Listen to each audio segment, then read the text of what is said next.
So by show of hands, can I see how many of the folks in the room are entrepreneurs? Wonderful.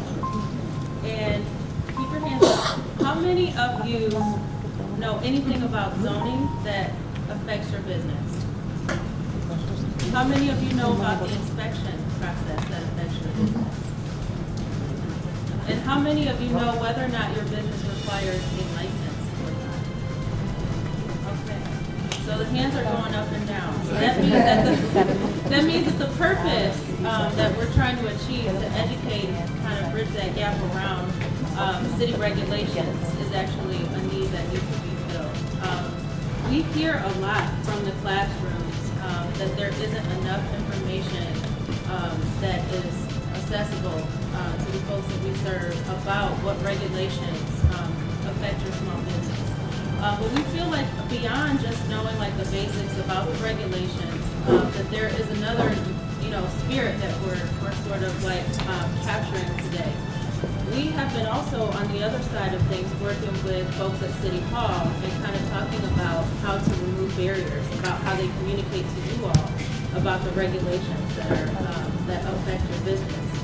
At the same time, we're hearing feedback that many of the entrepreneurs who we serve who are immigrants need to have, their needs addressed as well. And so in our discussions with the folks at City Hall, we decided that this, we realized that we can't address every need through this event. It's really symbolic of the notion of entrepreneurs learning what it takes to be successful and to be above board, and also symbolic of City Hall being open to working with small businesses in a way that will nurture your success.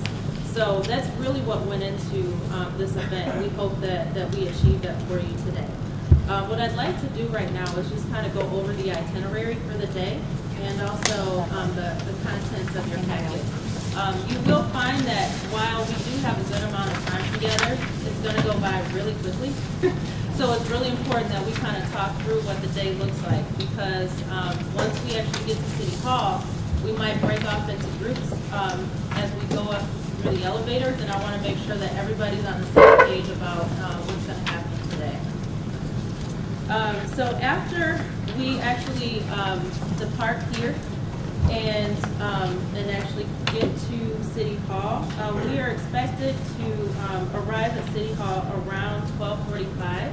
I just got word this morning that they're going to allow our group to go in through the employee entrance, which is not typical. But we still have to go through a security clearance process. And so there are a number of things that are not allowed at City Hall. So if any of you have ever been to the Coleman A. Young Municipal Center, you know that there's a higher level of security that we have to clear. So you actually believe you have a list of materials that are not permitted at City Hall.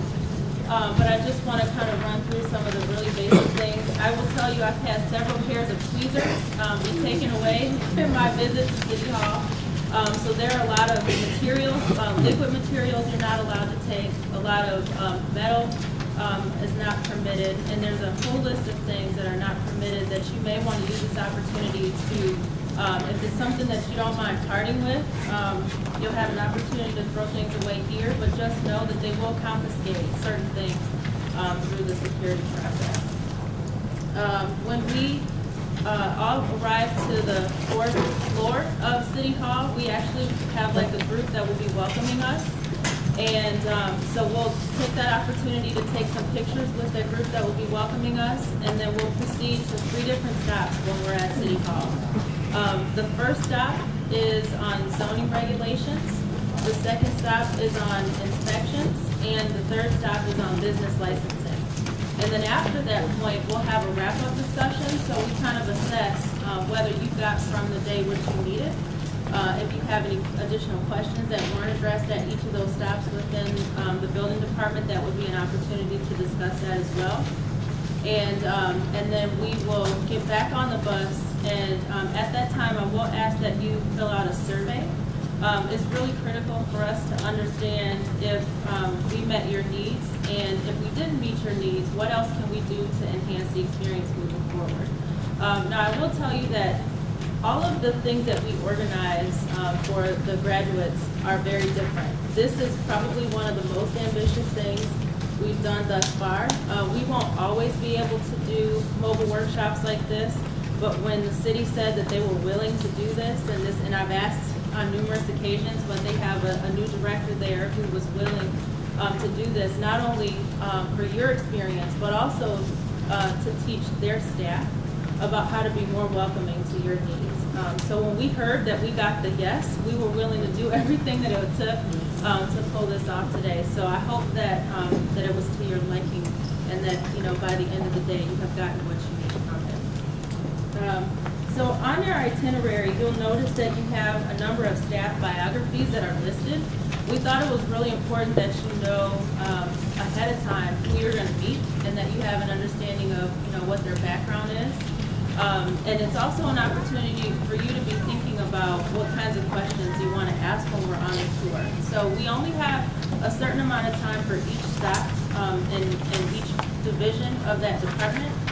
But just know that we want to kind of get you thinking about what kinds of questions need to be asked, or what kinds of things you want to take away from the event. And we figure by giving you more information up front, it will enhance your experience.